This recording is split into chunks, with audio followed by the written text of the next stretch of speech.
Feeding through.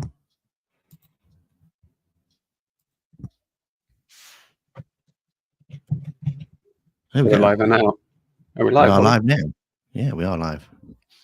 Oh. Hello. Welcome to the Ploppy 54 channel. This is a special live recording of the Lazarus Project podcast. So welcome. And I'm here with my glorious co-host, Craig. Hello. And we're going to be chatting about the Mass Effect N7 Day and our predictions of what's going to be happening. So hopefully you get involved. We want to see your comments, your questions and predictions in the comments, and we'll pop them on screen as well.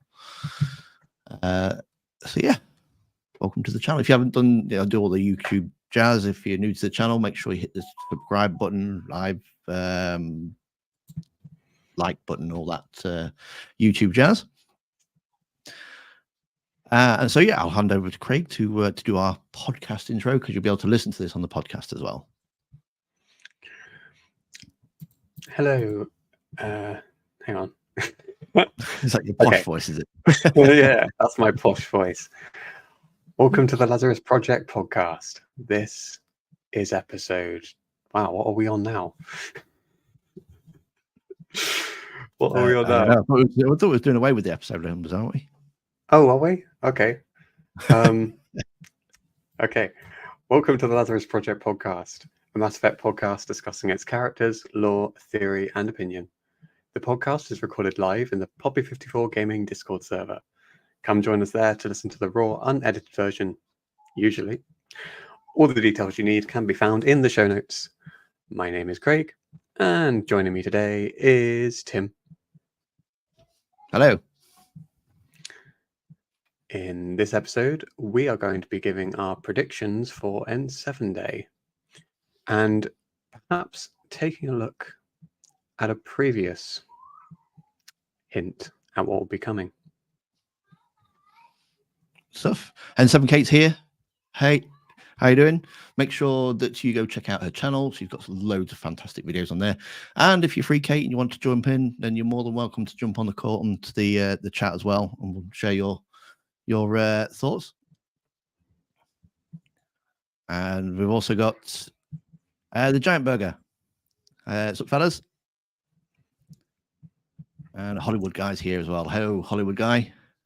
Nice to see you. Always good to see you. And hello, Giant Burger. And of course, N7K. So, do you want to start? Shall I?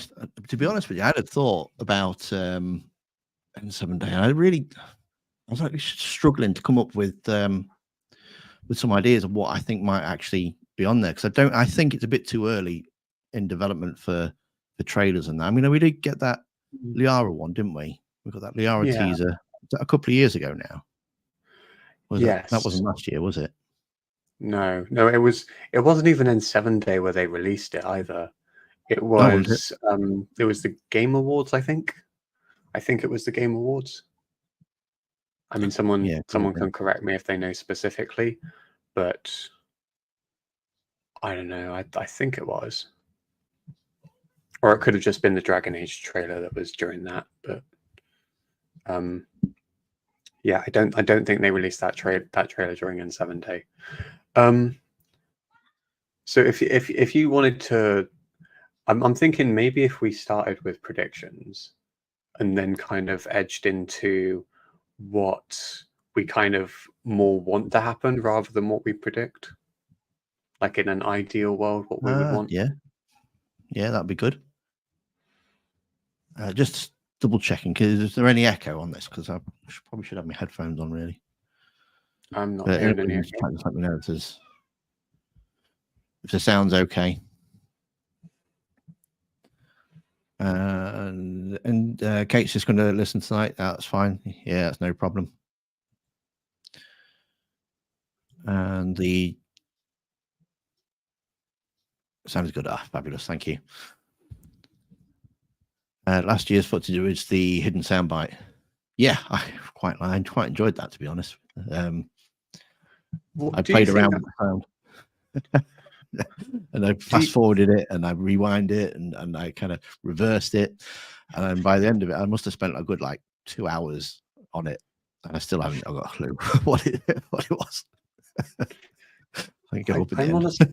I'm honestly curious to know if it's a segment from the game itself, like if it's either a segment of the game that they're just going to sort of insert when the game's like further along, or if they are generally doing some early voice lines. But I mean, I think that's a little less likely. But yeah, I would be interested to know if that's actually going to be a part of the game, or if that's like literally just a promo soundbite. You know what I mean? Yeah, I should imagine it probably just a promo soundbite. I don't think. I mean, like, if you remember, was it a TV advert that Mass Effect 2 had that scene with them all shooting? I think it was like on the Krogan homeworld of Tuchanka, where they were running and shooting and flipping over, and it looked all, you know, like a massive big fight with them all, and that wasn't like in the game. It was just there for promo stuff, wasn't it? Yeah. I don't think it would be far-fetched to expect another soundbite, because it's not like it would take too much to do.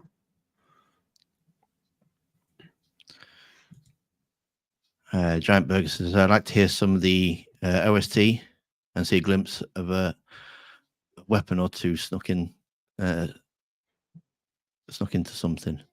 Yeah, that some of the music. I mean,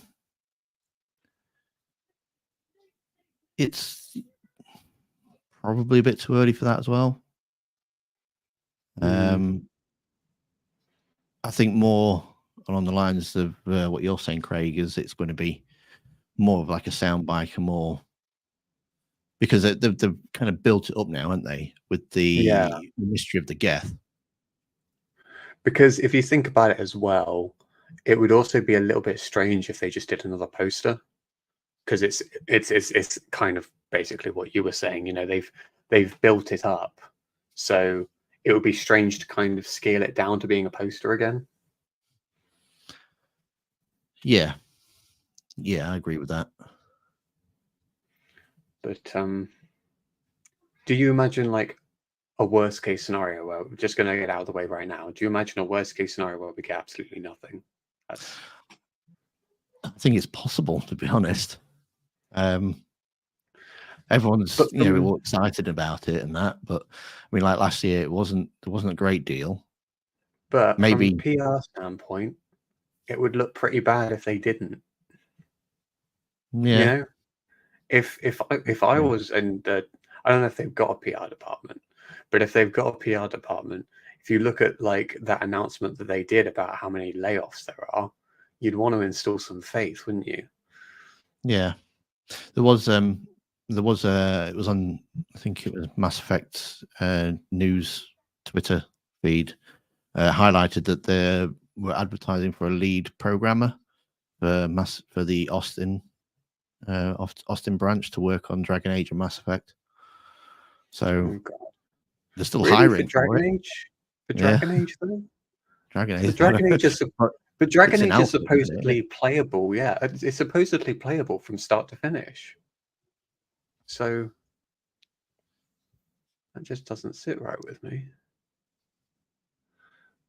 But yeah, that's been in alpha for the best part of 8-9 months now, maybe a bit longer. So unless they're thinking further ahead, but it's not like they're just they haven't just been sat around doing nothing for 8 months, though, have they? So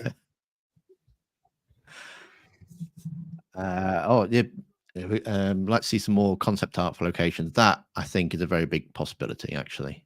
Yeah. Because there was wasn't there a lot of concept art last year with the places like what looked like Omega and some of the upside down triangle things with is there a way we can bring that up? Because Andromeda kind of structures. Do you know where that was? Where that was that on which one? Sorry, the concept art. Yeah, Yeah, see if I can find it.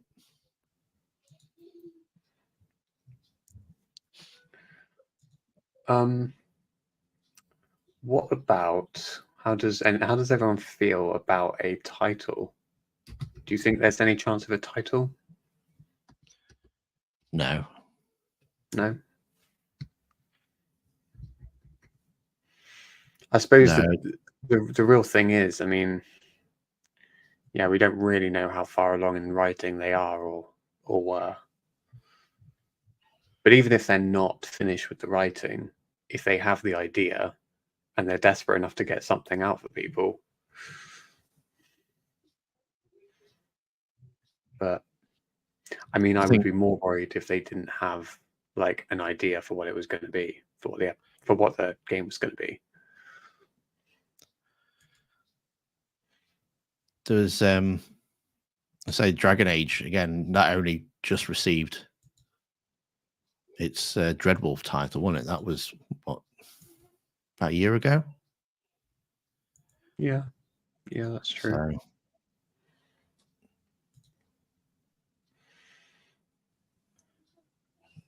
Giant Burger's got an interesting take.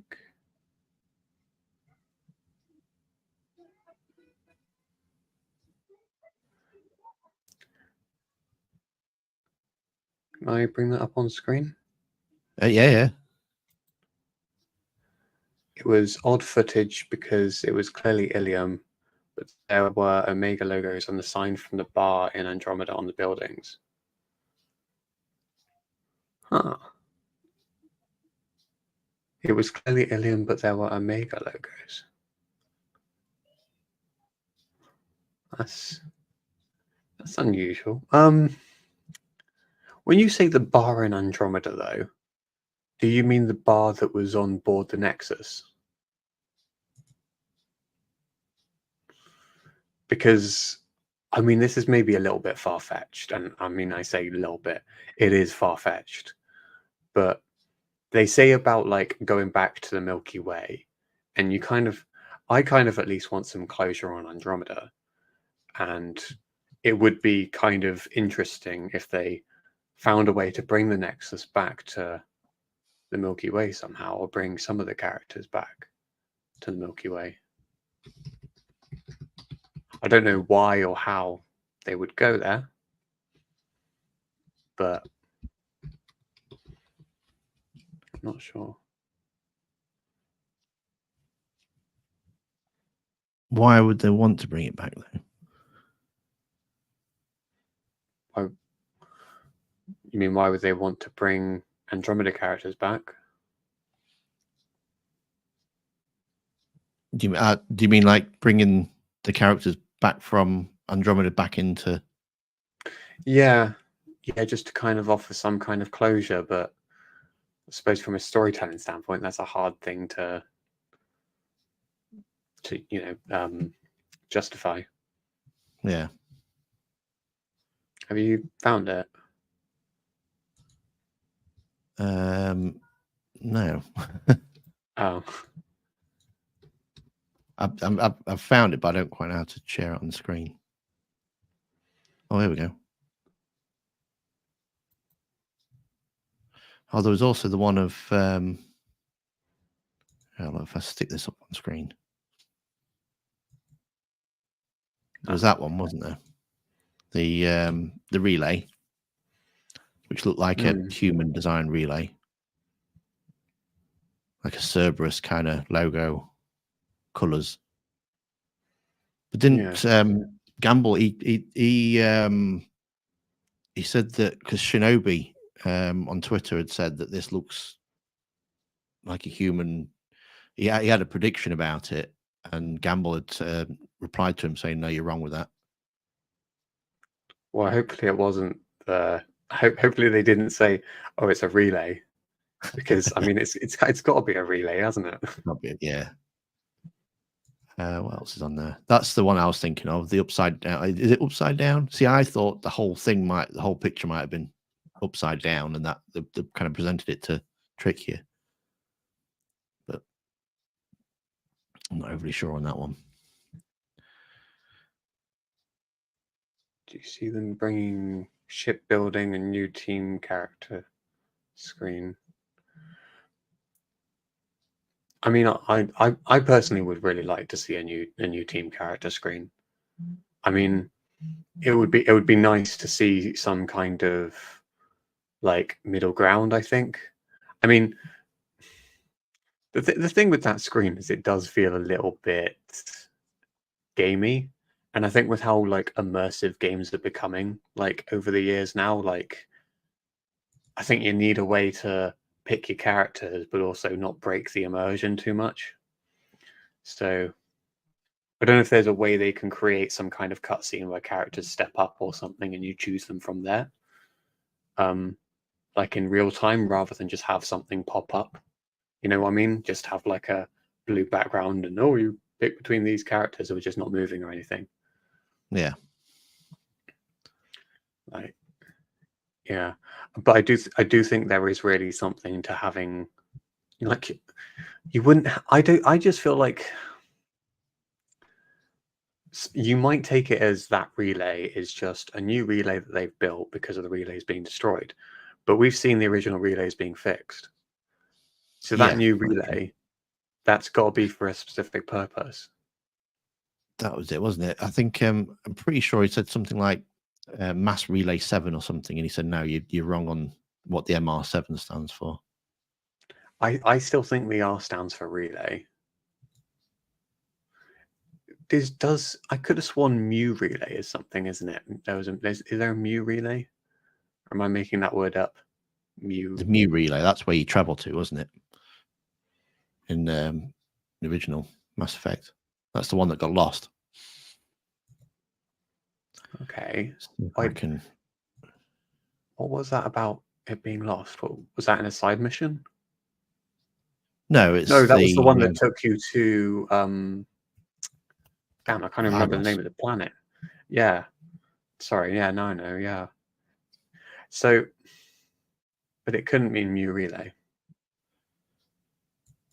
Because I mean, do we even know what the Mu in Mu relay stands for? Does it have some kind of translation into another language or?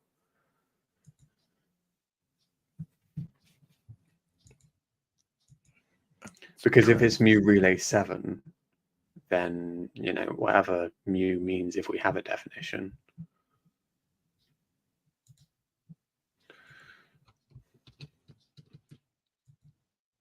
Just post this one up. I would like to see side missions with meaning. Yes. I tell you what, like, I know, Tim, I know you said we'll probably end up talking about The Witcher, but The Witcher is a good example of good side missions in a good story. Like, there were some really good side missions in The Witcher, in my opinion. And I think if you can have side missions with like genuine moral arguments in them as well, like, of the quality of the loyalty missions, just regular missions that are as good as those loyalty missions, then you could just get lost in that game and it would be spectacular, I think. So is this the Ilium looking one then, yeah? Yes, this is the Ilium looking one. I mean, those there is definitely Ilium kind of structures that you see on Ilium. Or is it Theseus kind of structures? We've never seen towers glowing like that, though, have we? No. And I don't know if I don't know if there's like if when they drew this up there was any kind of function of what they would be. But like a couple of things that come to mind for me is like some kind of beam that takes you up to a ship or something, or beam that takes you somewhere, or like a shield, like it produces some kind of shield around the city, or I don't know. Yeah, it's possible, like a big kind of force field thing, that like a dome kind of shield generator or something. Yeah. But then instantly it becomes like a new planet, I think. Then like you're pretty much confirming that it's a different planet when you have that, because why would you need one unless you were really sort of really pessimistic about another invasion happening or something? Like I would imagine it would be an atmosphere thing, like you need it to protect you from death outside of the dome or whatever.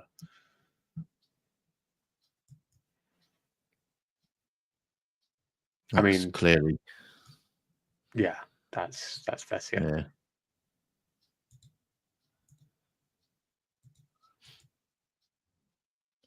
That's Thessia as well, I think.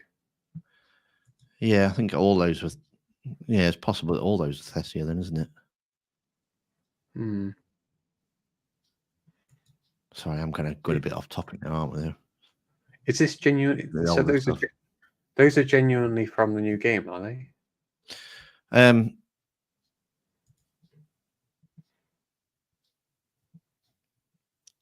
Yes, I think so. Yeah, this was posted in November of 22, so Okay. about a year ago. I mean, seems reasonable to assume that we just go back to Thessia then.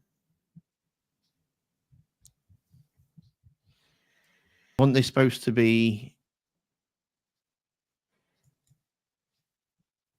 kind of linking the two together?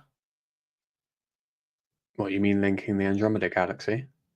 Yeah, so I mean that was the theory, wasn't it? Or with that with the trailer having both Andromeda and the Milky Way galaxies in the same thing, and Campbell saying that it was intentional. Yeah, Kind of but like you get a feeling that you're kind of starting off in the Milky Way and you can end up in Andromeda. but it was going from. It went from Andromeda to the Milky Way because some people were saying that it just means that they're going away from Andromeda and focusing on the Milky Way. But yeah, on my side of things, it's more just wishful thinking that they do it still implement Andromeda somehow. Because, I mean, answering the DLC in a book is one thing, but answering like all those other questions about what's happening with the rest of the Ket and what happened to the Andromeda companions and the Ryder twins, answering those questions in a book just doesn't feel right. No, it shouldn't have been like that. But that's why I think that relay's got to come into it somehow. Like, I just feel like they're going to come up with something really out there, like that relay is the key to get to Andromeda or something. Maybe they've used remnants of old Reaper technology to create this relay. I don't know. But then there's also the question of it looking Cerberus-like in its design.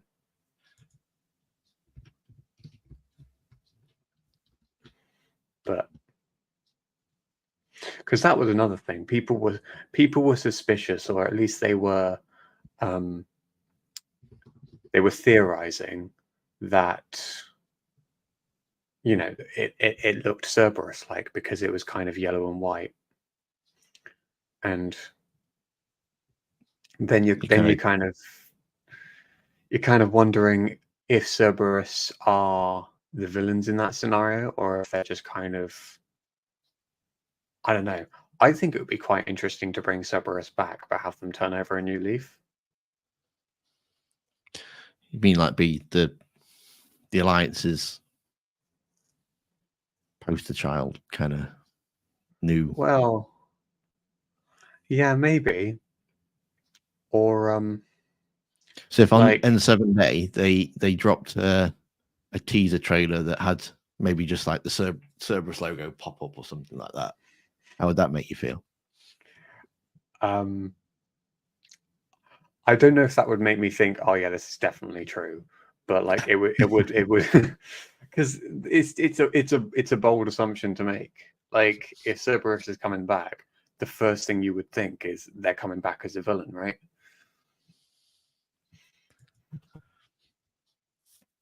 Yeah.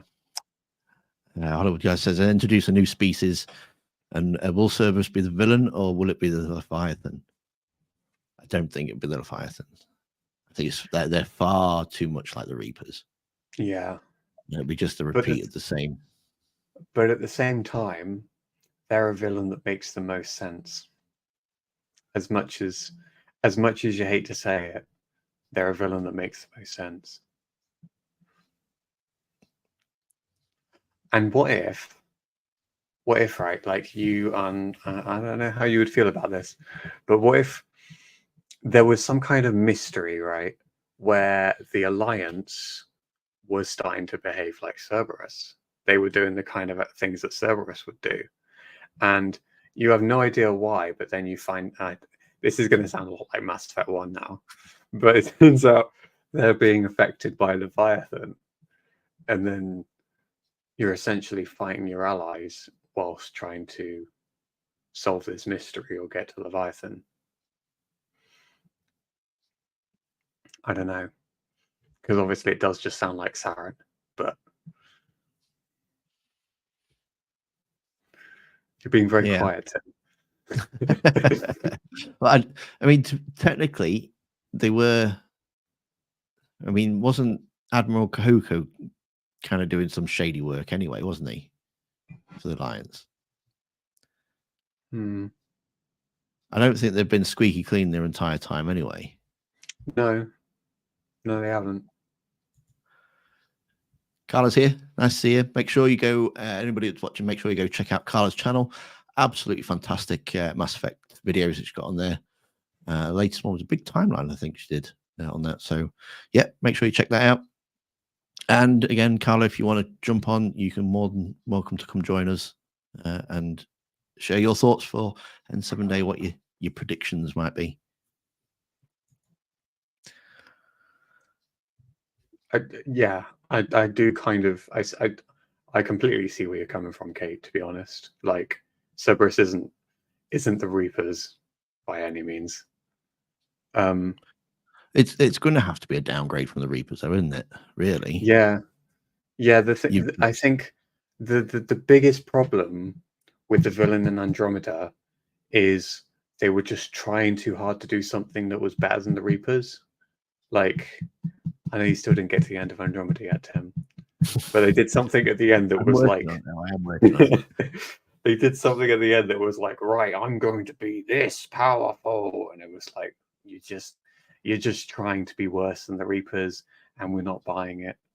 Like, I do love Andromeda for different reasons, but the villain was just no. But yeah, it was to me that villain in Andromeda was kind of a case of like, can you really one up the Reapers after all, sort of thing. I mean, it doesn't have to be galaxy ending. No, I mean, they built an entire galaxy. I mean, it is like the Star Wars of our time, isn't it? They've got all these different species. They've got all these different planets. They've got all these different factions. You can have a more scaled down conflict. I mean, right at the very start, Anderson, he says to you, you know, he wants you to go and find out what's going on with the Normandy and that, but you can't, you know, be seen to be sending in fleets and stuff because he doesn't want to start a war with the Terminus systems. So let's have a war with the Terminus systems. You know what I mean? It doesn't have to be, you know, this is going to be wiping everybody out, but it could change, you know, depending on how, you know, the battle goes or the war goes. It could change the complete landscape of, you know, of the galaxy. Yeah. It would be interesting. I don't know. Do you reckon there's a possibility they do something else with AI? Oh yeah, definitely. With because obviously they brought the Geth back, haven't they? Yeah, Which kind of the feeds Geth. into the whole ending problem that they've got. Mm. Because if But you we heard the voice of one Geth. We don't know that, and I'm going to use the technical term here. We don't know that all the platforms are coming back.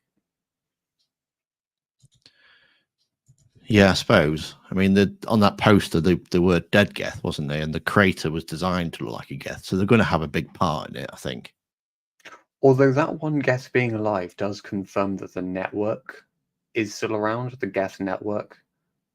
Like, there could be easily more than one program in that Geth. And if there's more than one program in that Geth, there can be more Geth. Yeah. Giant Burger says another Saren doesn't sound bad thinking about it. Lead into it. Yeah.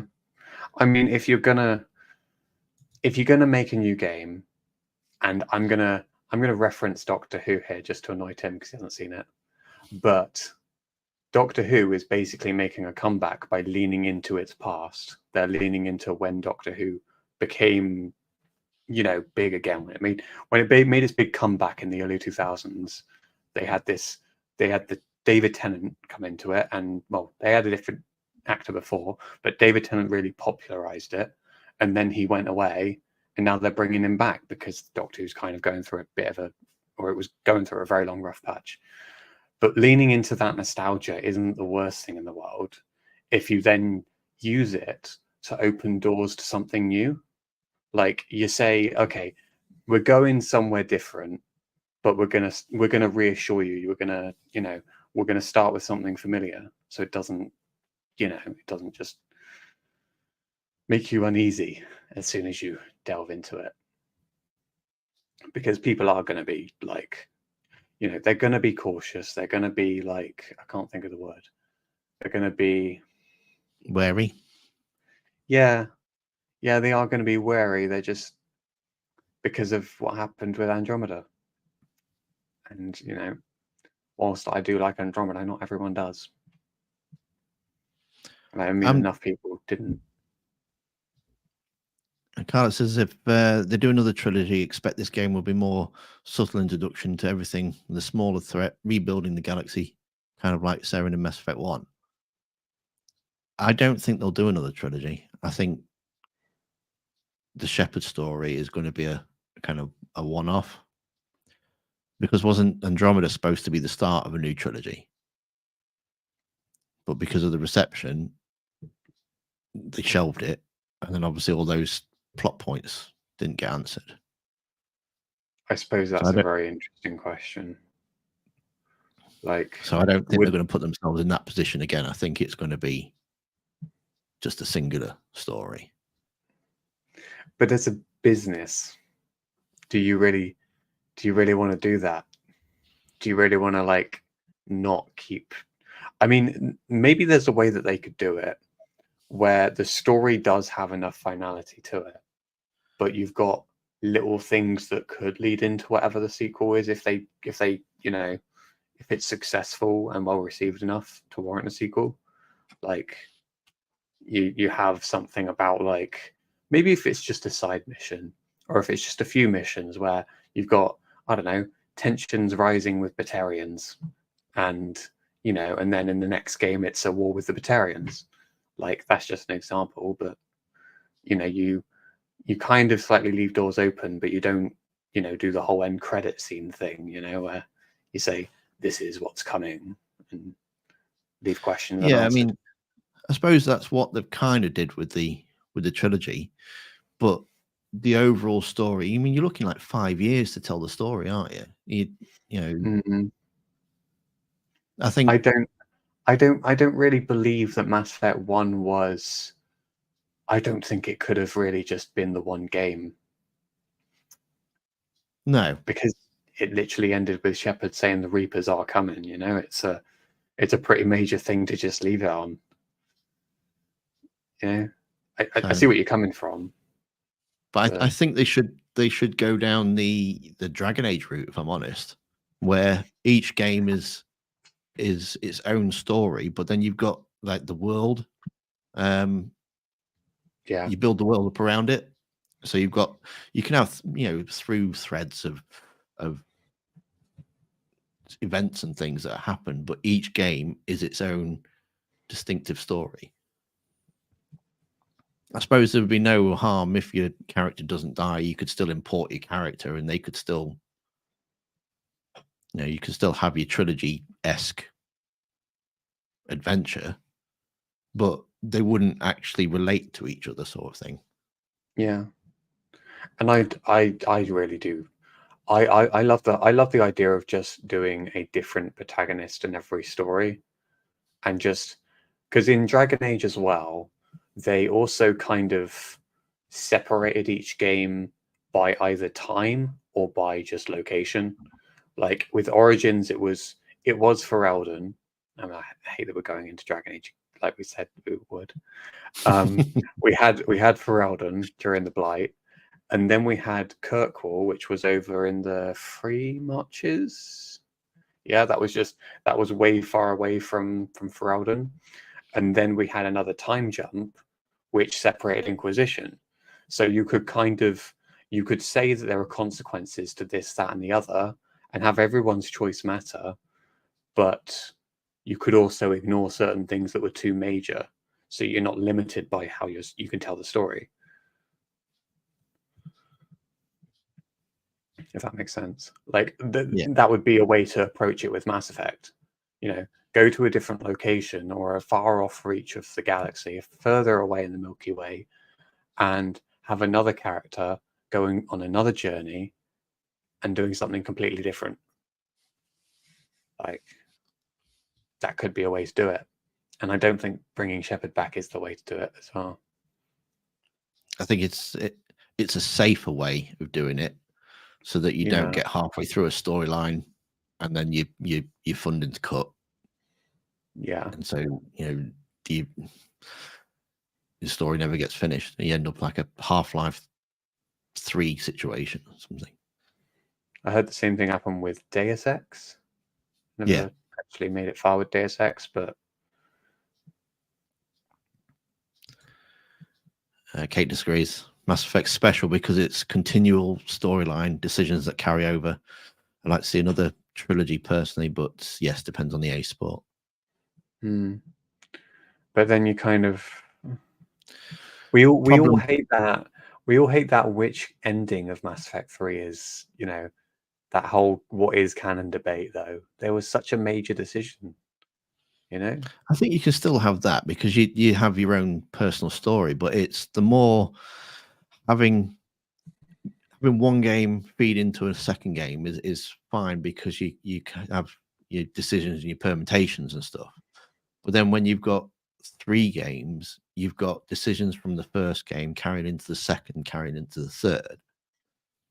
And then you've got decisions from the second to the third, and you've got decisions from the first to the third. So it's a lot of work to try and just match up your decisions. And obviously you're going to upset people because some things get left unresolved, or some things don't quite turn out as you want. Or I think it's a lot.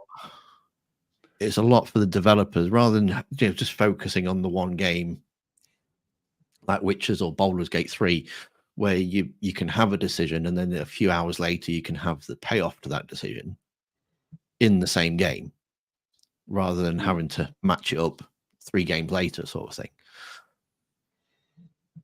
Yeah, that's why it's one of the reasons why I think we won't ever see a trilogy like that again. I think it's going to be a one-off because it's a lot of work to try and to manage. That is a really good. You know what? I think that's a really good way to do it, though, because then you do have that choices matter sort of feel to it.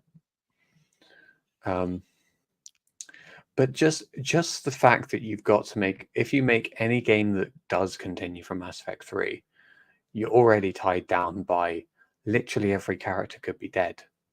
Literally every familiar character could be dead. Like even Liara. Even though we've seen Liara, she could still be dead. I've killed Liara. Nope, she has very thick plot armor on her. Yeah, the developers love her too much.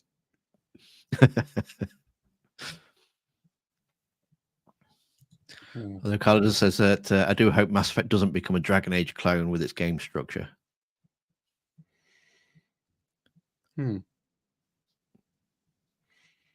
I think with them being one sci-fi and one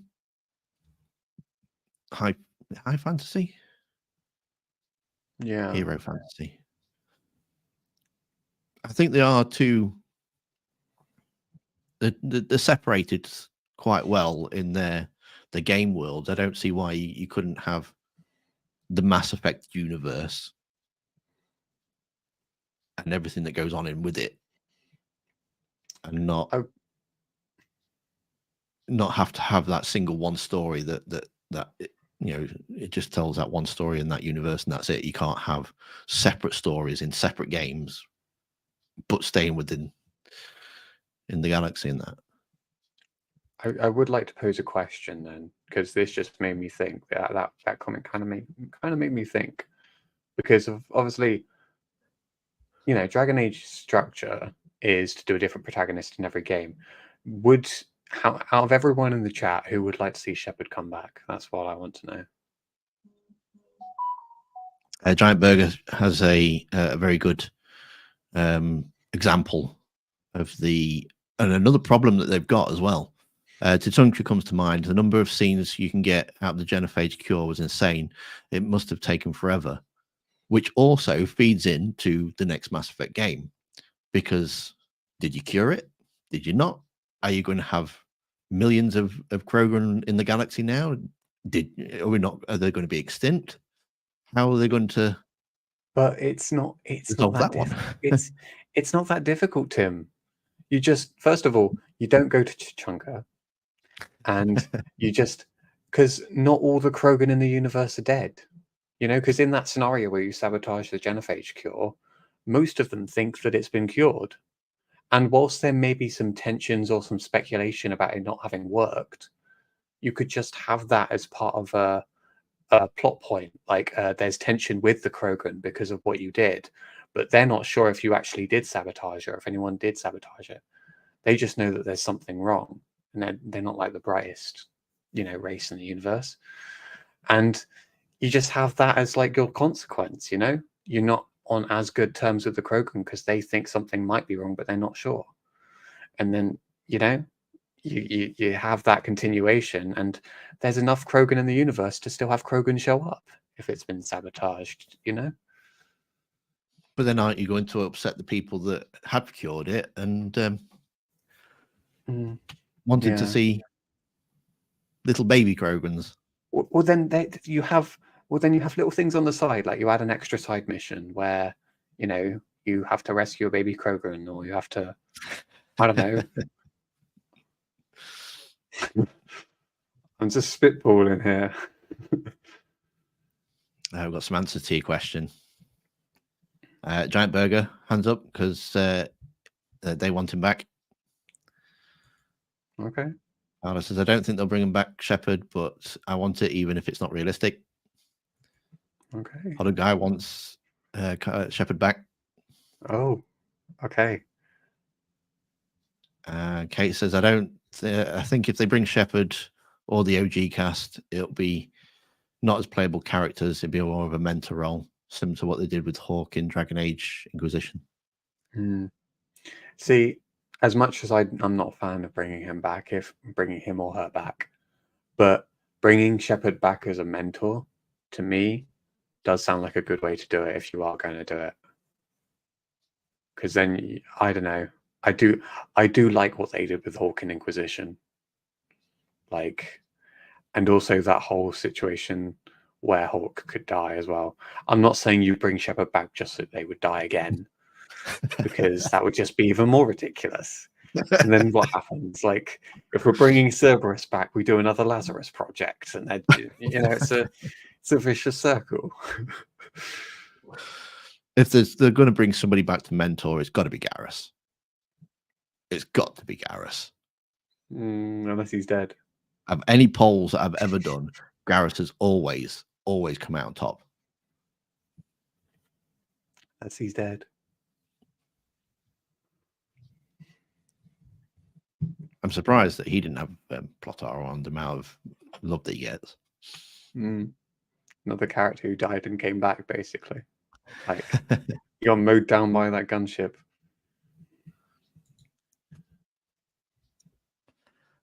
I'm sorry if I'm going to butcher your name here, but Appeljack says, I like to bring Shepard back, but I feel like they'd only work as a playable character. See, Shepard's story's done. Tim I just think it would undermine, if they brought Shepard back, it would just undermine the sacrifice that they put themselves through at the end of Mass Effect 3.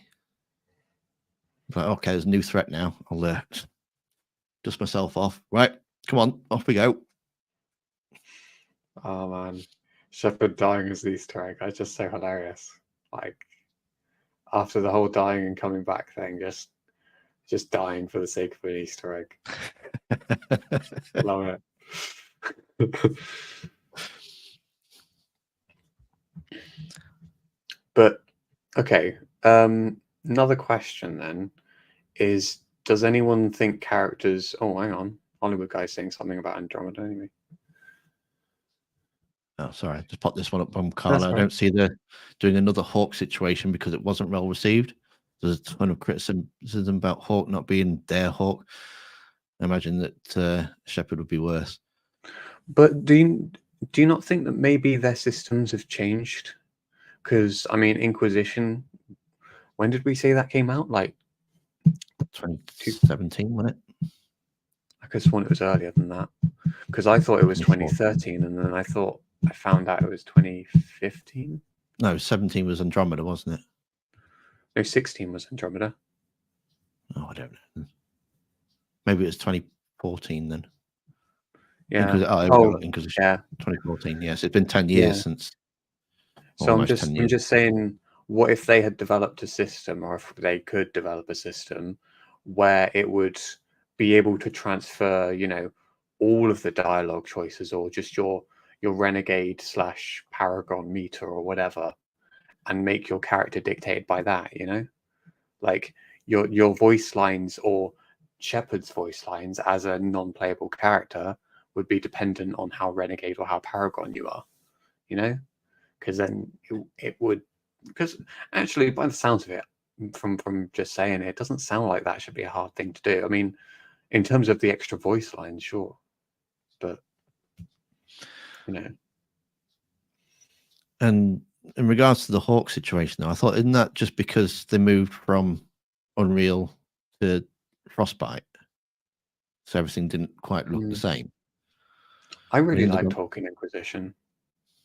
And they've gone back to Unreal Engine for the next game. Is that what they said? Yeah, I would be interested to know what the criticism was. I mean, I do get having to create your character from scratch is not a fun thing to do. No, and if you do it, you have to do it before you met them as well, which I thought was kind of ruins the surprise, doesn't it? You can do that with Shepard. You could do that with Shepard. If they were to bring him back, they could have Shepard turn up with the helmet on and talk to you through the helmet for a bit, and then you could recreate your Shepard when they took the helmet off. But, and even though I'm not really on board with it in general, if they bring Shepard back, I think they need to show how he survived or how she survived. They can't just have surprise, I'm alive, reveal. Like in that one scenario where you see Shepard breathing, I think we need to see somebody recovering the body, somebody, dare I say it, resurrecting Shepard, like the Lazarus Project. Oh, I do like this. I like this idea. Okay, it says Garrus as a mentor would be great. Maybe Rex and Garrus, bad cop, good cop style mentors. See, there we go. That's the next game. With just Rex and Garrus, buddy cop duo, solving crimes. I would play it. Definitely down for that one.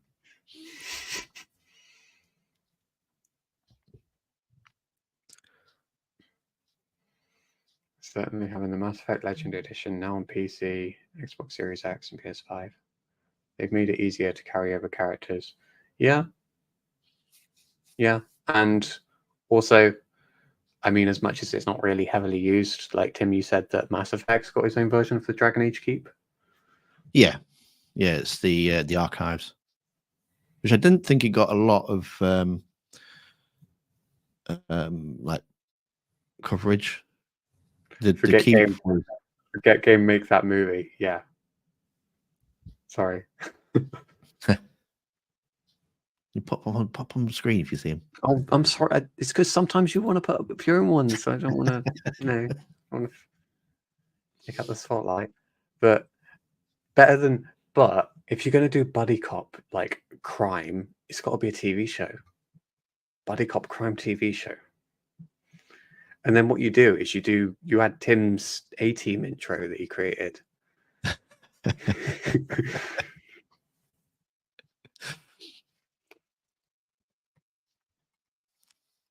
What would it be called though?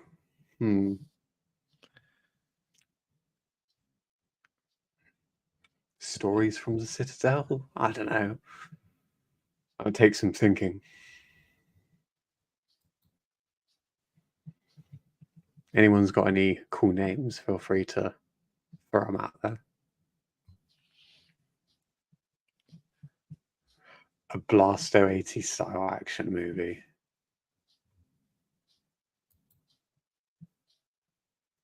I mean, sorry. I kind of skipped over you there, Carla. Sorry. But Blasto. Is he Rex rebuilding the Krogan? I think he'd be dead.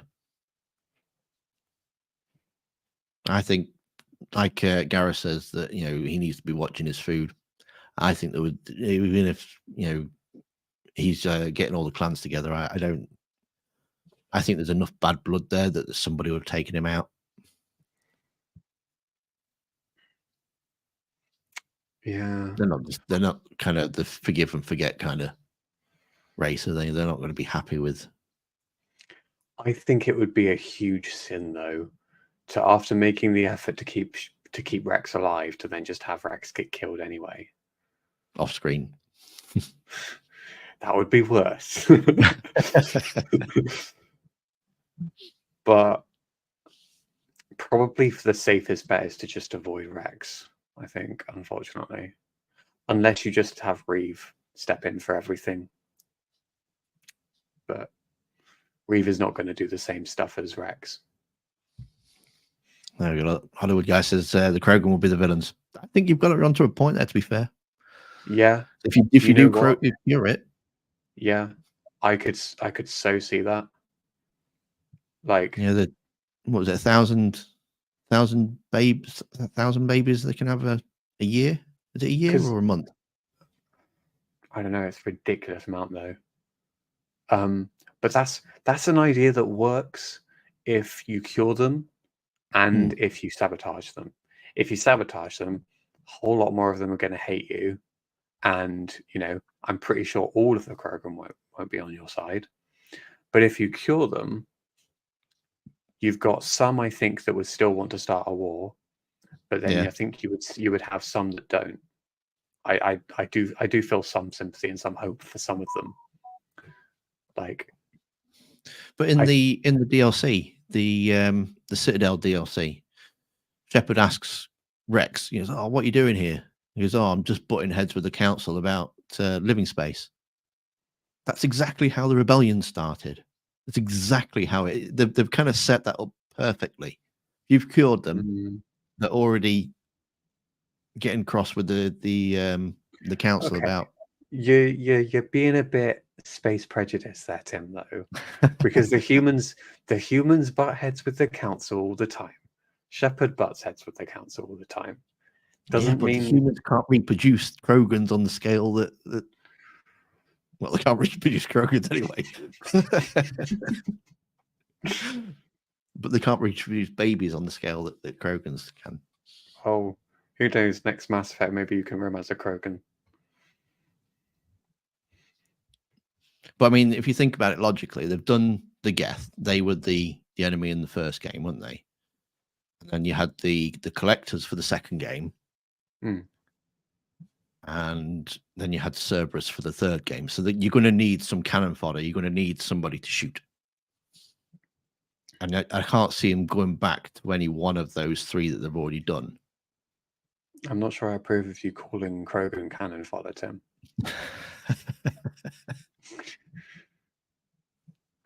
They made mistakes. Well, you can't just turn up on a planet and there'll be like nothing to shoot at, can you? No, but they deserve more credit than cannon fodder for how good of a warrior they are. Yeah, it is a year. It's not a month. Giant Burger corrects me there. It's 1,000 babies a year they can have. It would also make shepherds. Yeah. Yeah. Kate's made a very good point there. You need to read it out because obviously the people on the podcast won't be able to hear. I'm sorry. You're right. It would also make Shepard's efforts and Rex's efforts null and void and prove that Solarian Dalatras right. We can't have that. Yes. It's a very good point. But also at the same time, let's be honest, nearly no one, almost no one likes the Dalatras, right? Wouldn't it be so much more interesting if you could go back to Mass Effect 3 knowing that she was right all along? That would give you a whole other perspective on the whole argument. Like, it would be... I mean, it's a controversial topic from the get-go, but it would just... It could make you rethink the whole thing. And, you know, who's to say that just because they're the enemy in the following game, that you can't make peace with them in the end anyway, you know? That there isn't eventually a peaceful solution again.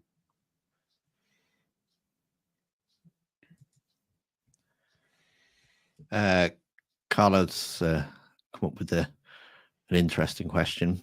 Do you think they'll have to canonize an ending?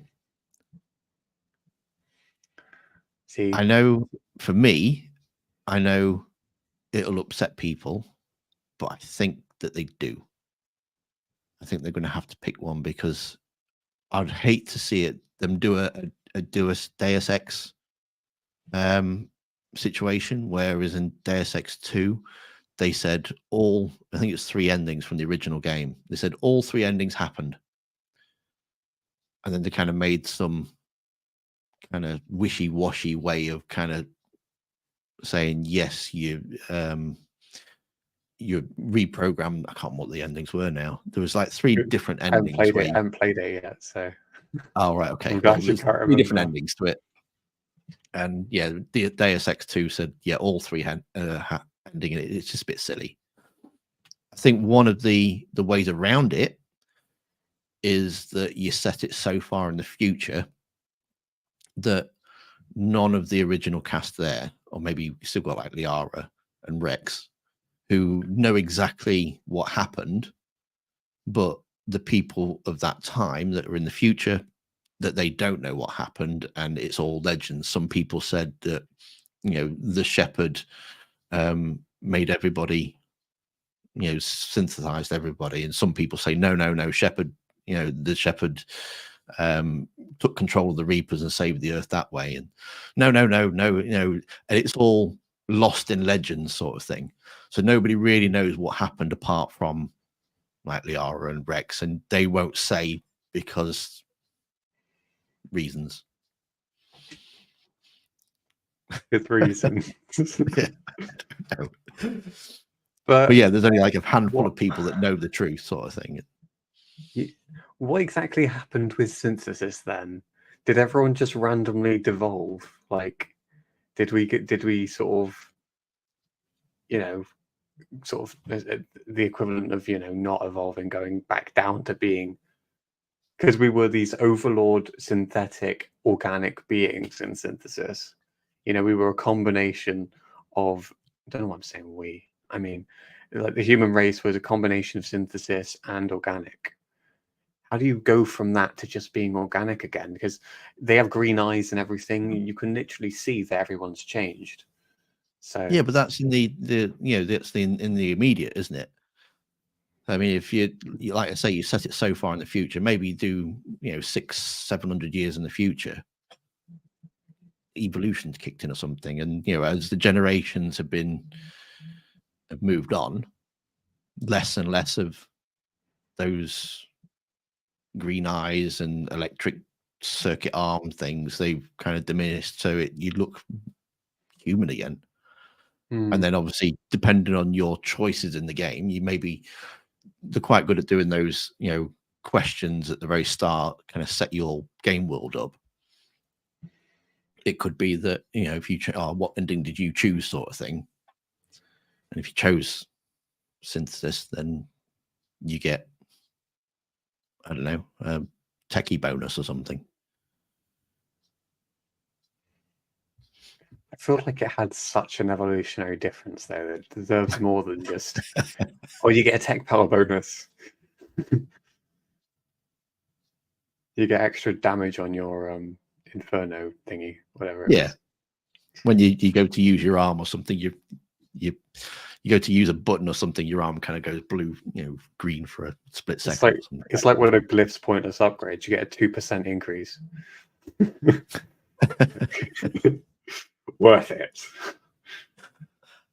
Calgary says there, I think that's why they lean towards the massive time jumps to Andromeda. It's easier, including all the endings and choices would make the game massive. Exactly. Why Andromeda was such a great get out clause for it. If they've left at the middle of Mass Effect 2, they don't know what the ending is. It's now in a different galaxy, 600 years in the future. Yeah. Perfect. It was an absolutely perfect way to carry on the story and not upset people. Bring everybody with you. Boom, job done. Yeah. Should have stuck with it. I would like to bring attention to, I think the trailer with Liara implies they've decided on a canon ending, which looks like Destroy. Yeah, I think that's what they need to get. I mean, like I said, it was going to upset people, but I think they need to pick it, and I think Destroy makes the most obvious sense for games going forward. It does, and also, I don't know how many people played Life is Strange, but depending on choices at the end of that game, obviously there's only 2, but in the scenario where you choose, I perceive as the wrong choice, but some people perceive it as the right choice. But at the end of that game, there's a comic series that presumes that that's canon. And it's also actually, we've seen it in Dragon Age as well. Dragon Age has assumed that certain choices are canon in the comics. So I know talking a sequel game is a bit more of an extreme, but I'm just saying we've seen it before. The developers have decided on a canon so that they can continue a story in the past. With, I believe it was Alistair being king. Yeah. Giant Burger says you can have a world with all 3 decisions. No. No. But what would you do? Like, if the Reapers are controlled, or if the Reapers are just still around, would you just say that they went off to dark space? They just come back every Christmas? Like, you need some kind of consequence to that. You still need the Reapers to be around, because otherwise you don't feel there's any weight to the choice.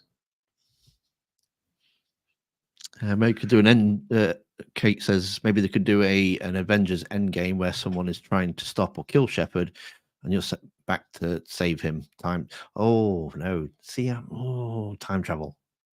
Yeah. You get into I love time travel. Absolutely love it, but you get into so many awkward moments with it, and a lot of hasn't seen Doctor Who. No. Sorry.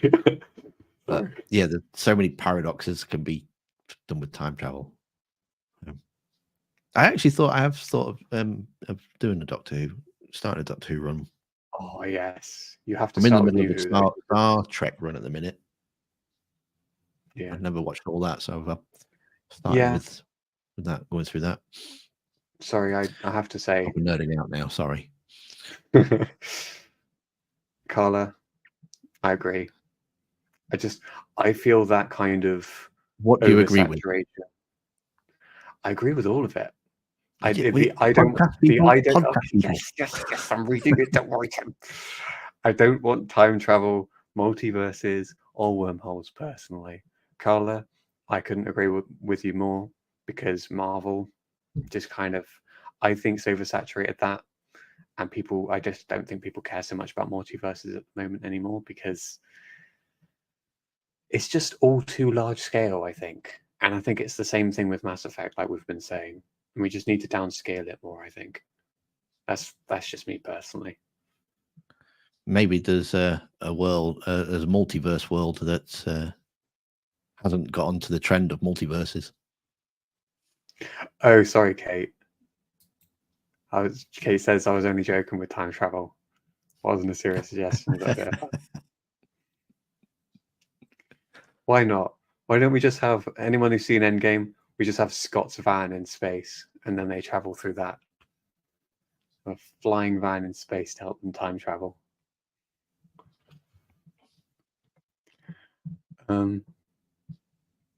Yeah, it's kind of funny how often they resort to time travel sometimes when they run out of when any company, any studio runs out of ideas. Yeah. So, what was your predictions for N7 Day? Yeah, predictions for N7 Day. You know what? I'm glad we had this tangent, because this has been a very interesting discussion. I'm going to go. I went with the kind of wackiest predictions possible, because I just think they've got to be spectacular. And I'm not saying they've got to, give us the game now, because they really, really won't. But dare I say it, a Mass Effect TV show announcement. We've seen so many game adaptations very recently. Five Nights at Freddy's, The Last of Us. So many ones that have been done well recently. And I think it's, again, delving into canon. But, whether it's a TV show that's just about First Contact War, or if it's a TV show that's very Star Trek-esque, where they're just exploring different planets, it's just a whole different crew of a whole different ship. There's just so much you could do with that. And also it kind of reminds those Mass Effect fans that, hey, we're here. And, we remember Mass Effect exists, despite, being very quiet, despite the one trailer and the teasers. But, you could do what Dragon Age did. Dragon Age Absolution. They've made that series to set up the next game. This could be a series that sets up the next Mass Effect game, because God knows there are going to be questions about it. Yeah. Yeah, I quite like that, actually. If it was, but it's like an animated thing, or would you prefer a live TV show? I personally would like live action, just because I think it would be too cool to. The idea of a live action Mass Effect series, I'm sorry, I'm just too giddy with that idea. I don't know. What do you think? Would you prefer an animated series? I think an animated series, yeah, myself. Yeah. There is the Amazon show. We don't necessarily know that it's actually, we don't know that it's actually happening via Amazon now, do we? Because wasn't that Amazon show announced ages ago? Sorry. It's all right, Chris. To be honest, we didn't really know we were doing this until about an hour ago. 2 hours ago now, actually. Yeah. So Carla says, okay, yeah, I think that rumored Amazon show might be announced too. BioWare needs a big win right now. Yeah, they really do. And also, the best part about doing things that way is that they don't need a developer team to do it. They just need somebody to outsource to. And as much as we want as many reliable minds on this as possible. So many reliable minds have already kind of left BioWare. But then we're kind of raising the question of, do we know if the Mass Effect series would be good? But you never know. Maybe that's why Matt Quarters left. I don't know. I mean, he was very much on board with it, according to an interview that I saw earlier today. It was an old interview, but I don't know. It's a crazy prediction. Hollywood Guys predicts Lara has a vision of Shepard, making everyone believe that Shepard is alive. What? That's kind of muddled my mind a bit. Liara has a vision of Shepard, making everyone believe that Shepard's alive? Oh, sorry. I misread that. Well, yeah, that could lead into Tim's theory about a certain character being a certain villain that's quite controversial. You know what I'm talking about, Tim? No. Your theory that Liara could be the villain. Oh, yeah.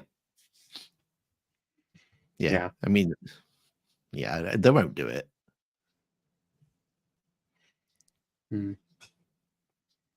But yeah, having a crazy vision would be a good way of doing it. It also, you know what? It makes me think of, I don't know how many people played Halo 5, but it does make me think of Halo 5. I'm not playing that.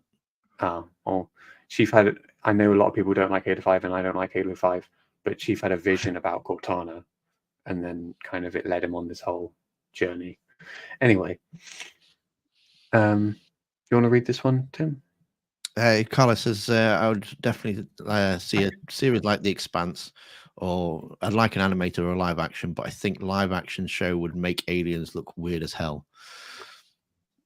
Wasn't there a big there's a big controversy with the Obi-Wan show, wasn't there?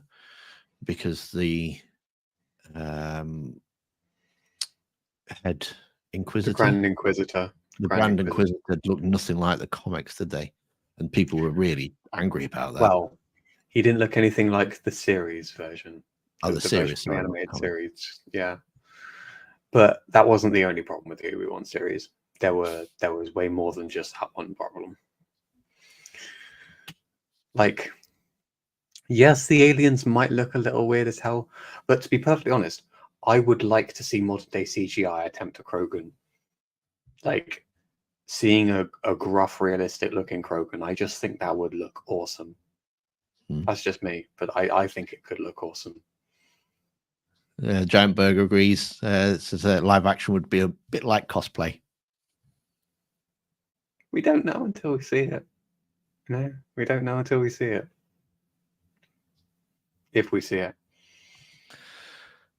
Carl again says the head of Dragon Age worked very closely with Netflix to create Absolution, which I think would be the case again. That they need to do that, absolutely. Wasn't it the director of The Last of Us worked on the Last of Us TV show? The lead writer from Naughty Dog and the lead writer of Last of Us worked with the writer of Chernobyl. Yeah, they co-wrote it, I think. And I think Craig Mazin, who is the Chernobyl guy, I think he directed it as well. He co-wrote it with Neil Druckmann, but yeah, he also directed Last of Us, I believe. But so you get somebody that close to the source material, you're onto a winner, aren't you? Yeah. I mean, they made Mario work. They can make Mario work, Anything's possible. And then you go complete the opposite with the Witcher TV show, and you get people going, yeah, I want to do it this way. And it's like, well, that's nothing like, the books and stuff. And yeah. I switched off after the first season of that. I thought it was a bad sign. I couldn't get through season 3. I just fell asleep. I just couldn't. I don't know. This wasn't right to me. The Hollywood guy agrees with me. So I believe that Lara can be the villain. Yeah. I mean, Problem with that is what Matt Walters said to us, though, and I can see his point. When we interviewed him, he says for everybody that hates a character, you're going to have somebody that likes them. Mm-hmm. So you're Liara. People love Liara. How are you going to then turn Liara into a villain? And then also, yeah, they're even less so going to do it as well if they're coming off the back of the Andromeda controversy.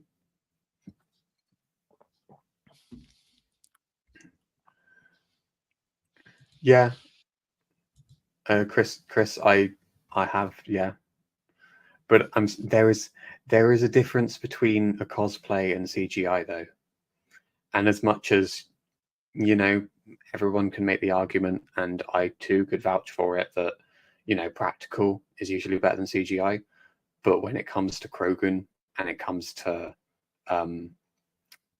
sorry, brain fart on Garrus's race, Turians. When it comes to Turians and it comes to Krogan, CGI is kind of the only way to do it, at least in my opinion.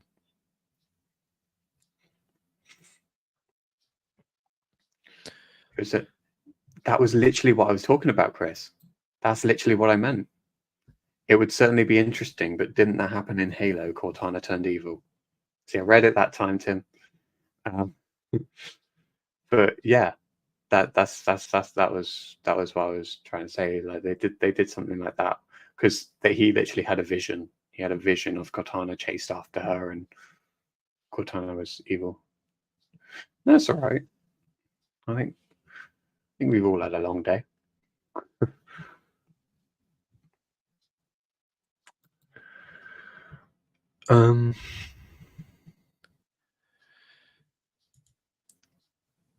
Live action would be extremely it would be extremely expensive to make due to CGI and special effects required.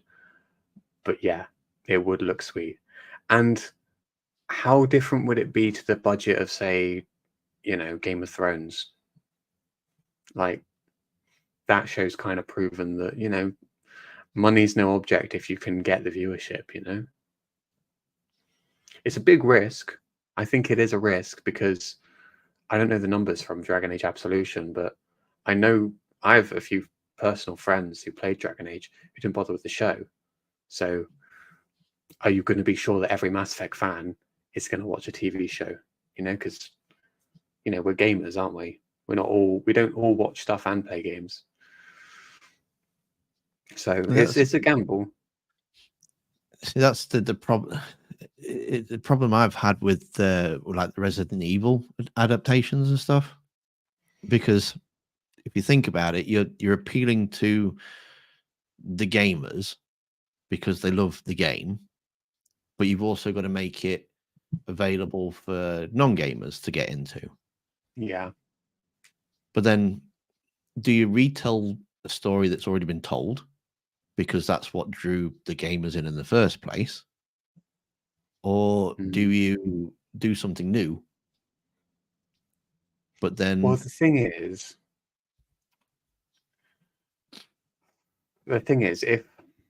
if you're not having Shepard as the protagonist, if you're having a story that sets up whatever the next game is, the next game, I would assume, has to work for people who are first playing Mass Effect for the first time as well. Because I think a lot of people who pick up that game aren't going to have played a game that came out presumably 10 years ago. Because let's assume that the next Mass Effect game comes out 2026. People who pick up the next Mass Effect game aren't going to, say, oh, I'll pick up that game from 10 years ago, so I can catch up. Oh, wait, there's more games?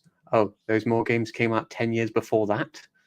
Like, you've got to make a story that, people can just pick it up and play it and understand what's going on. So a TV show's got to do the exact same thing. That was a bit of a ramble, sorry. But you've always... They've got to assume anyway that people don't know the story.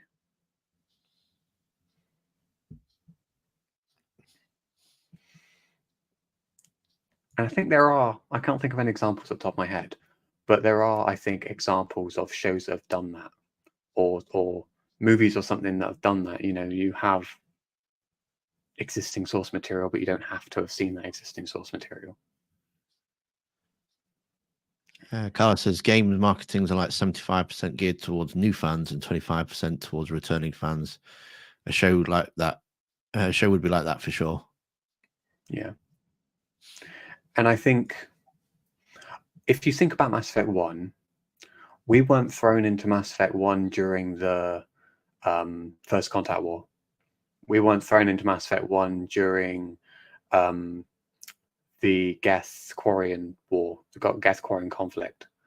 We were thrown in with all of that history just sort of fed to us as we played the game. And somebody who's just watching the show for the first time or playing the new game for the first time, they're going to be fed that information just like we were when we played the first game. So, you know, it might be slightly different in how you do that in a TV show, but you still have to do it, you know?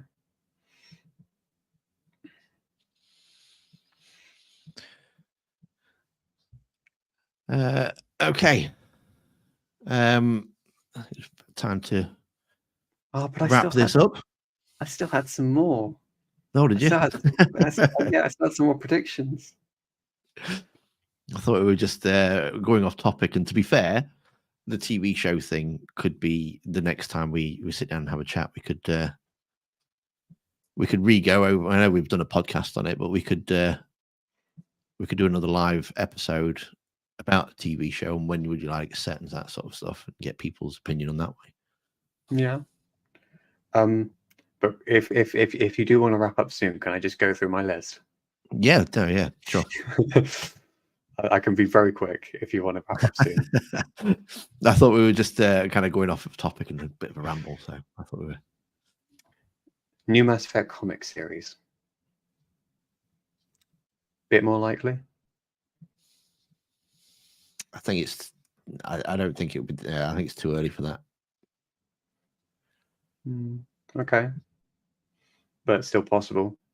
Still possible. To be honest, I think it's going to be more concept art, maybe, or an announcement of a comic series. Announcement, yeah. I suppose it could happen. I mean, they did work quite well, and they did do the comic series for Mass Effect way better than they did Dragon Age. Because it doesn't touch any of your decisions, so it really just complements and expands the universe rather than saying, "Yeah, this happened," and whether you like it or not. So. My one issue with the Mass Effect comics, though, was that they didn't explore just unique stories. Like, it would have been nice to just not be shown stories we'd already heard about in the games. Like, I started this fan fiction, right? And this is a little bit of a tangent, but I started this fan fiction about two brothers who were just trying to survive the Reaper War together, and one of them ended up converting to Cerberus because they were desperate. But something like that, something that adds new characters to the lore, I think that could be that to me is more exciting than just seeing a story we've already heard about. You know? See, that's why one of the reasons why I really liked. I think there's a Foundation comic. Oh, there is a comic. Because because you'd see about Brooks, and you get all of her backstory, which you only really meet in the Citadel DLC. Yeah, but she's such an interesting character, and it ties nice. You know, it kind of weaves in and out of the games that you've played and stuff. But it is, it's all like an original story in that, and just little things like, she's the one that got all your dossiers for Mass Effect 2 for your, recruiting your team and stuff. You go into the game, all the information there, you can go into your pause menu and you find the information of the characters that you're going to go and recruit. She's the one that compiled all that, but you don't think of that when you're playing the game. You kind of... I hate to correct you, but I think she did say she did that in Mass Effect 3. Did she? Yeah, I think she did. No. But yeah, that's a good example. I mean, it would just be nice to see a completely unique character, though, one that you would only know about because Star Wars does that all the time. You know, characters that you wouldn't meet anywhere else in the comics, like expand the universe more. You know. Yeah, Carla's backing me up here.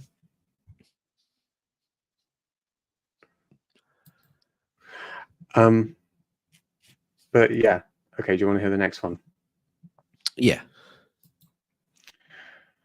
So, I literally wrote new vague trailer. So, I just felt like that Liara trailer was vague. It didn't show us really anything new, that trailer. Climbing over Reaper dead corpses, we kind of knew Reapers were gone. Didn't really say anything new other than Liara was back. Like, they could so easily just release a trailer that's shrouded in mystery and not really giving us any answers, you know? Like, they could have one idea that they just threw out there like a year ago and they've turned that into a trailer because they've settled that that's going to be in the script. You know, that's something that, they could act that out and whatever you call it, motion capture. They could do something along those lines. Probably less likely though, but I think Liara will be in it again. I mean, probably, because then it means they don't have to announce something. I mean, yeah, to be fair, I think any trailers leading up to the game would just have Liara in it because they'd want to keep the rest of the crew as secret as possible. Because I think they've actually, as much as you and me both hate it, I think they've hinted all too much that she's looking for Shepard. Whether Shepard's alive or not, the N7 logo kind of proves she's looking for Shepard. And so that could be a series of trailers. You know? Doesn't necessarily mean that Shepard's alive. It might be something that... It might be Carl, the N7. Or Bob, the N7. Tim, the N7. Yeah, Conrad. Yeah. Liara had that crush on Conrad all along. Lost love.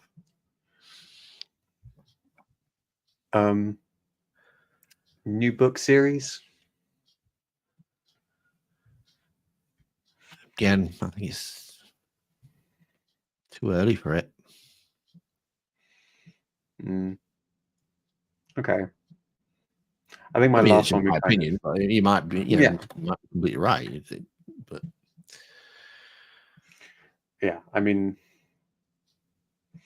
it doesn't have to be a book that's setting up the next game, though. No, I mean they did quite a few in between, didn't they? Yeah. The Deception and Revelations, and like we were saying about one-off stories, a book about a character in the First Contact War. You know? Yeah, I mean they had Paul Grayson, didn't they? That's a character you'll only know from the books. He's never in one of the games. But yeah. But yeah, if they are looking for Shepard's body, though. Oh, sorry. I think. Well, I'll come back to you. Don't worry, mate. I think the N7 helmet was Liara reminiscing and remembering. Yeah. Yeah. You know what? I didn't think of it that way. It is kind of. It could just be a trailer that's symbolic. You know, we're dusting off the ashes of an old memory, and it's like she might as well have been dusting off like her old Mass Effect gaming case or something, a disc case of the Mass Effect game, just dusting off the case of her game and just being like, yeah, it's time to play Mass Effect again. It's that kind of thing. It could just be symbolic if it's coming back. That's a very good point.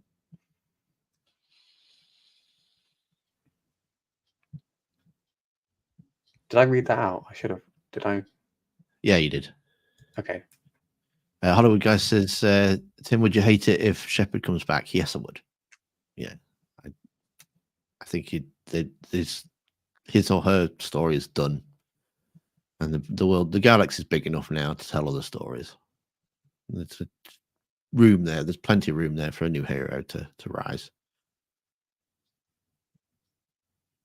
Just to maybe they're just looking for Shepard's body. See if that Possible. was. It could be like Metal Gear. One of the demands in the very first Metal Gear was Big Boss's remains. They needed his body. Mm. So it But could then be I a think case of they need his body for his or her body for some reason. Build a new Reaper. Yeah. But I don't know. I feel like there has to be more payoff, personally, than just a body.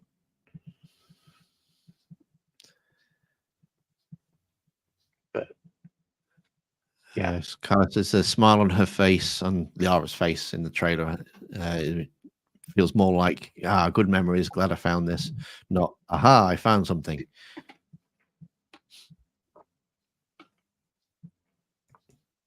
Yeah, there's that kind of glint in her eye, isn't there? She's definitely. It could, I suppose, it could look, it could look either way, couldn't it? Really, there's the look that she, happy memories of Shepard, or it could be that she's dusting something off and winks to the camera, like we're coming back.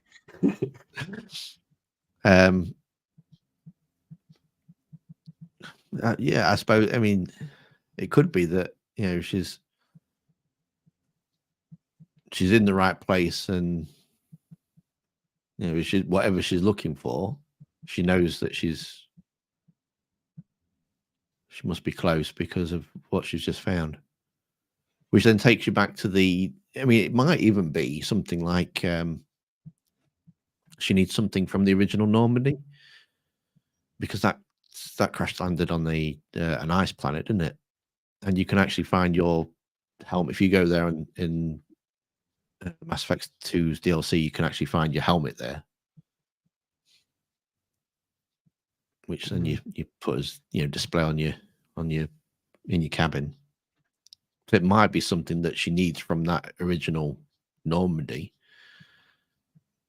Finding the helmet piece, it's like, oh yeah, I'm in the right area and I know the right place, and happy memories of Shepard. The thing is, if she was just looking at a reminder of Shepard, I don't think she would be happy. I think she would be sad.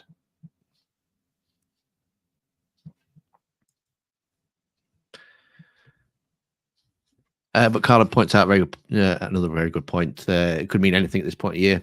We know nothing. Hopefully, we'll get some info in about 5 days' time. Who knows? Do you have anything left on your list? I had the Mass Effect game name, but we kind of already talked about that. So yeah, I think it's way too early.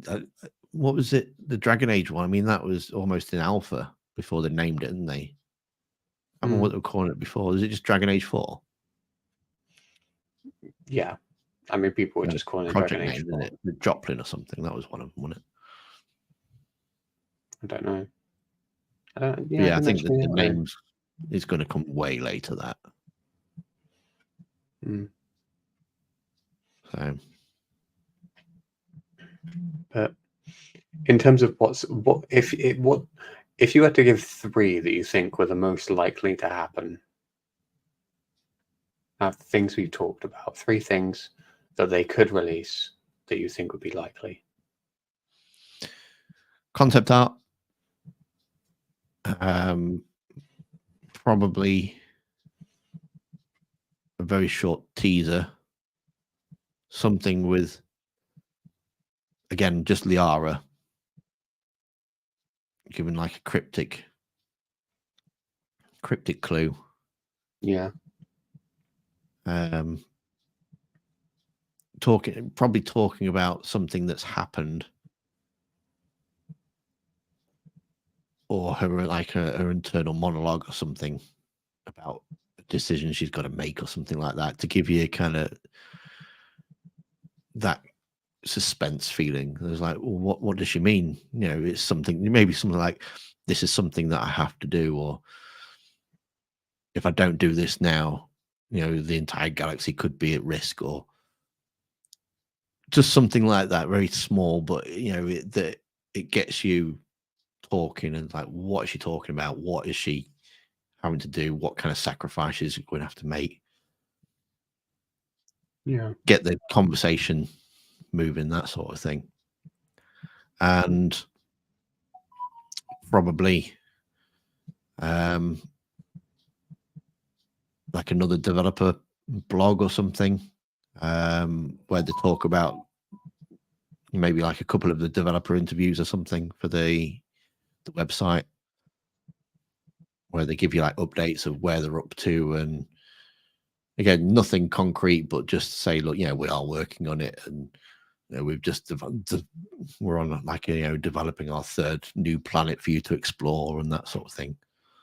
So it'll be very minimal. I think it'll be very minimal, but there'll be just something small in there that's going to pique people's interest and get people speculating on YouTube. So you're going to have speculation videos all over the place of people saying, what is she talking about? What's she going to do? What could this mean for the future of Mass Effect? That sort of thing.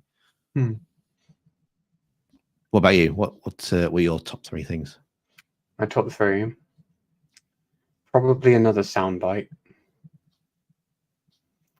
and I am going to say a comic series, just because I'm hopeful that they're going to do something with external material. I mean, I am hopeful, and I genuinely think it could happen, because in their current state, they've got to do something. I think they know that. And that's why my other one is the TV show. I think that rumor's not even a rumor. It's been like right in our eyesight, like with the whole thing about Henry Cavill's document with the Quarian War thing and whatever. Like, there is just so much like credence. I don't know what credence even means, but there's just so much support. So there's so much material to support that it was at least happening at one point, that we just can't discredit it or discount it for existing, at least at one point or another.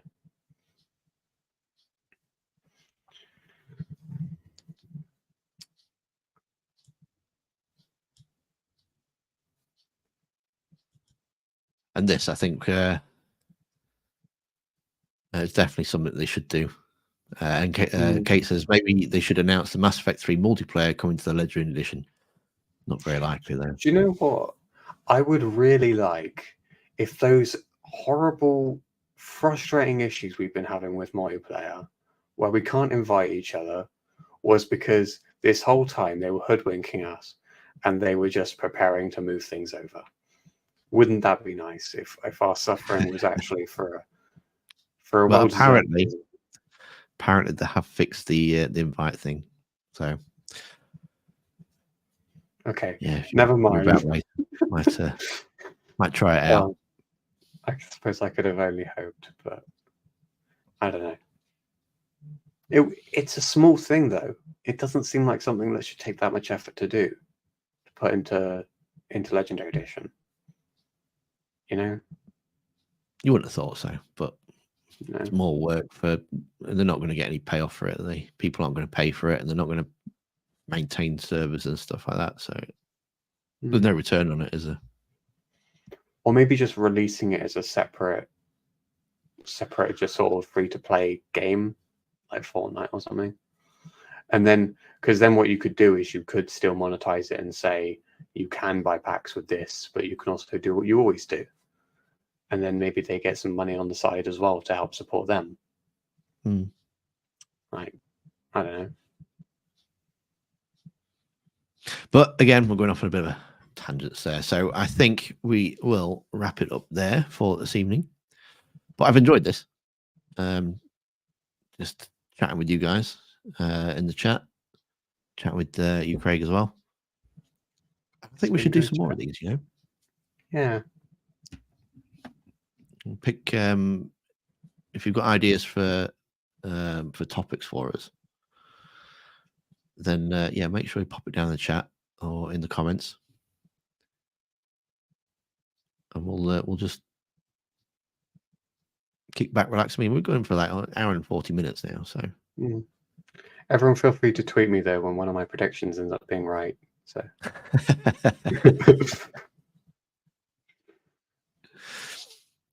Wouldn't that be nice? Can you imagine if I was right in a TV show announcement? That'd be so cool. Yeah, it was very nice chatting with you. I'm gonna try it. Is it El Papage? Is it Apelpage? Applepage? Is it Apelpage? But yeah, they say it's fun. Thank you very much for joining us. Okay, so excited for N7 Day. Countdown is on. It's not long now. Oh, that's a good idea, Kate. N7 Day bingo sheet for predictions. Yes. Yeah. Thank you, Kate. It was good chatting with everyone. Yes. Yeah, it was. It's been nice. I personally haven't played Mass Effect much recently, but it's just nice to chat about it, isn't it? I see. I'm actually playing Andromeda at the minute, so I'm determined to finish it. Can we get an applause from everyone collectively in the chat? That's right. I have a Mass Effect channel, and I still, to this day, have not finished Mass Effect Andromeda. Shameful. But you're getting there. But yes, Kate, and thanks, guys. Should do this after N7 Day. Absolutely. That we should do. We should plan it in for next week. Carla, Kate, if you want to come on. I don't know if I can do all four. We'll work that out. But yeah, if we want to, we can jump in and out and stuff. Have I played? One step at a time. Step at a time. I've actually just reinstalled Origins as well, though, because I do want to make some Dragon Age videos. So yeah, I've just reinstalled that. So I'm going to run those two games together. How many times have you played it? Well, Origins. Yeah. I've done all the Origin stories at least once, and the human. I preferred the human Origin story. I've done that at least 2 or 3 times. See, I've never gone through a human playthrough. Have you not? Yeah, I mean, I find the elves interesting. I find the dwarves interesting. I just don't find the humans interesting. Oh, you see, to me, the whole I can't remember his name now. The guy that Tim Curry voices, his Ren How. I can't know. It's How. Oh, All How, yeah. All How, that was it. Yeah, Rendon How, I think his name is. Yeah, I think his whole subplot works way much better if you're human. Yeah, I do know his involvement. I've played the origin story for the human. I just not gotten far with the main story with the human.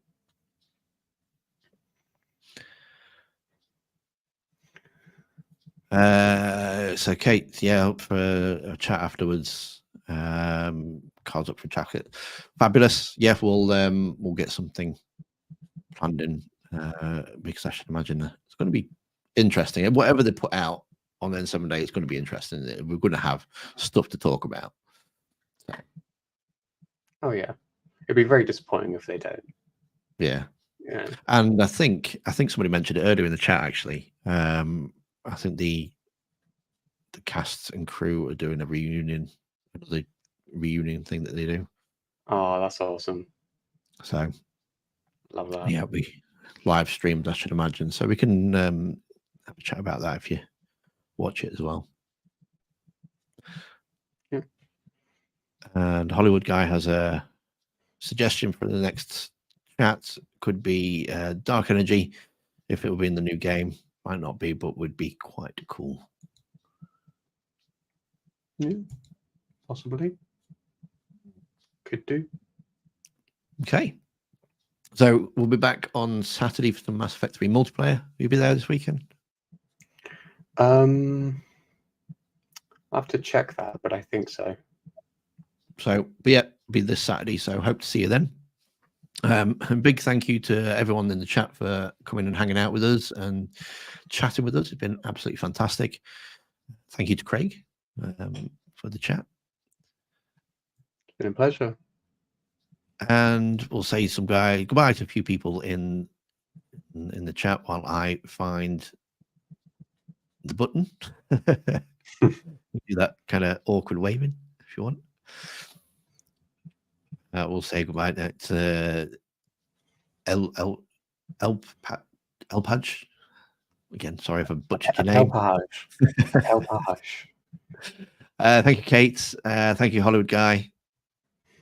Thank you, Chris. And we'll see you next time. Commander. Commander.